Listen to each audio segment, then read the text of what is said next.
So a little more than 10 years ago, we start working on the 2100. We knew it had been stored serviceable in Washington State. The appliances have not needed a lot of attention. We're all hoping for total success in every way, shape, and form, and putting her back in service. The great Howard Pincus is known for stating that these projects move at the speed of money, and definitely the firebox work is the thing that turned this into a much larger project than any of us expected 10 years ago.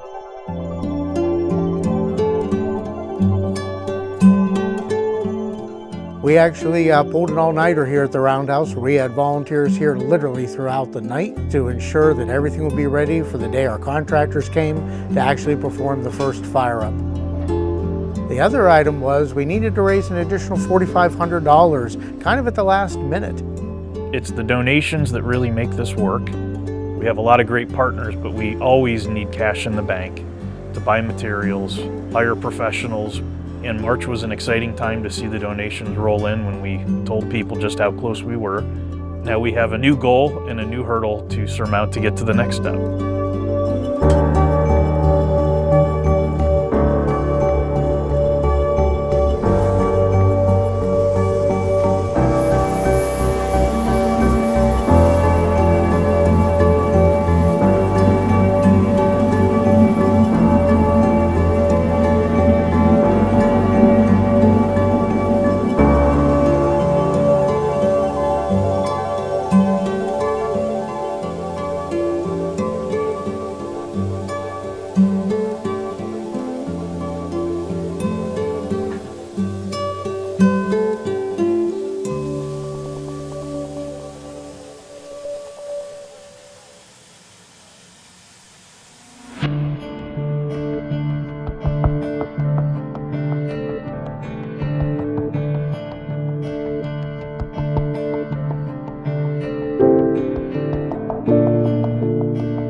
Week of the steam up, a lot of things had to take place. We had to move the locomotive outside, put the tender on behind it. We did not attach it, but we did put it close enough that we could put on our piping. Here at Midwest, they had to clear space for us to allow for a steam chest blowdown. Biggest issue that we had to deal with was getting flexible enough hose for our water lines to fit between the tender and the locomotive. We got it in place, we got it fitted up. We had to hook up all our lines for steam, water, and oil. And then it came time early in the week that we had to try and test it out. One of the main things that you're thinking of is naturally what can go wrong, what can get in our way. You always have a little bit of reservation, like is something going to go wrong that we just didn't think of? One of the big ones was weather. We had been watching that for over a week. And then the other item was making sure that we had enough people here to watch for things and look and check things over. Because of the team we've assembled, there really were no surprises that we couldn't see coming or weren't prepared for. And by just about every means and measures of it, we had two very successful days of initial steam ups.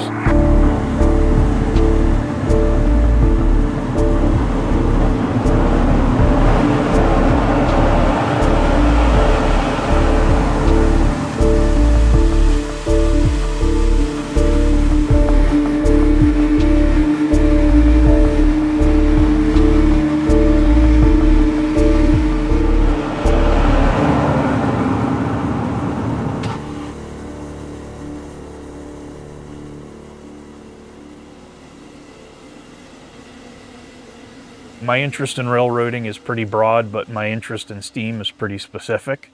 But I've come to love the Reading T1, and it's pretty cool that we have the class engine, the 2100. When you see these appliances come to life and function like they should, it's very gratifying. It was nice to be able to, once it was fired, and everybody could breathe a little bit of a sigh of relief just to sit back and absorb it and enjoy it. One of the biggest projects that needs to be done in any steam locomotive restoration has now been accomplished, and people can have confidence that yes, this locomotive will run. The boiler has been fired, it does hold pressure, and we can now begin to work on the other items to actually make it go.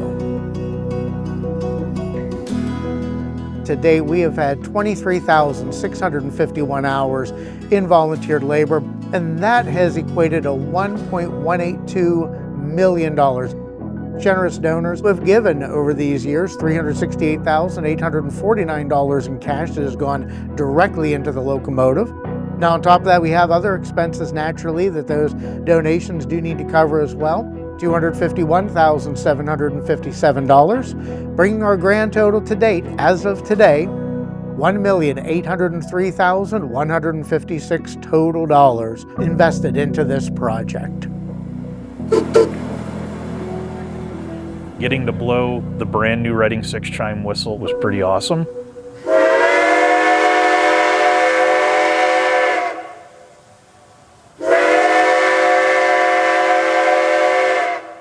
And I know people are going to really love hearing it when we get to do it the next time and the time after that.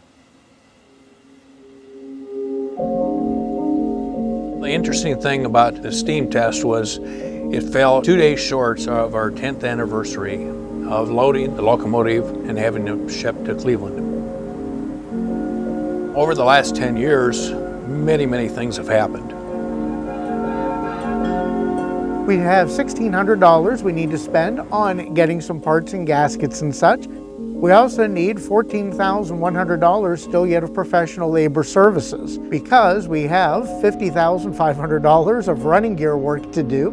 We also have $36,500 we'll need for the insulation, the jacketing, as well as, of course, the paint job. $18,750 for the cab area for things like other controls and gauges and such. We need $8,900 to complete the brake work on the locomotive. And then finally, the tender needs $8,700 more yet of work to be done to it before everything is ready for operation. We're just now down to that $139,050. We hope with your continued generosity, we can get that raised very quickly. We expect just right here in the greater Cleveland area for anywhere from 15 to 50,000 more people a year to come, generating in revenue for the local businesses here $1.5 to $5 million. We could go restore a diesel engine, but you wouldn't have the same experience that you do with a living, breathing steam locomotive. And if you see the pictures and videos or we're here, you can see that there are things about a steam locomotive that make it a living, breathing thing. It's really a thrill for the senses, and we can't wait to see the thing move under its own power and start pulling trains. And I just encourage everybody, if you're wanting to come out and see this locomotive pulling trains or ride behind it, donate today. That's the only way to get this thing out there for all of us to enjoy doing what we want to see it doing and get the full benefit from the last 10 years of effort. And we feel we can be there by the end of this year.